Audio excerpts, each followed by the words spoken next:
السلام علیکم معزز خواتین و حضرات، استقبال ہے آپ کا الکہف وظائف کے چینل میں۔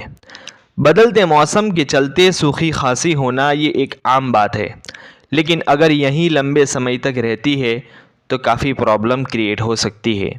بات کرنے میں پرابلم ہوتی ہے اور بار بار گلا سوکھ جاتا ہے۔ ویسے تو آج کی ترقی یافتہ دنیا میں کئی طرح کے علاج موجود ہے، جیسا کہ میڈیکل میں جا کر سیرپ لے لی یا دوائی سے کام چلا لیا، جو کہ ضروری بھی ہے، لیکن دوا کے ساتھ دعا نہیں تو علاج بھی بیکار ہے۔ اور جب بات آتی ہے دعا کی تو بہترین دعا قرآن ہے، جس میں علاج بھی ہے، شفا بھی ہے اور راحت بھی۔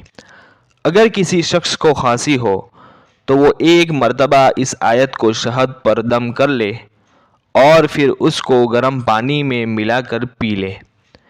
افحسبتم انما خلقناکم عبثا وانکم الینا لا ترجعون فتعالی اللہ الملک الحق لا الہ الا هو رب العرش الکریم۔ پارہ نمبر 18 سورہ مومنون، آیت نمبر 115 تا 116۔ جو کوئی آدمی اس عمل کو یقین کے ساتھ کرے گا، اللہ تبارک و تعالی اس کو جلد از جلد شفا یاب فرمائیں گے۔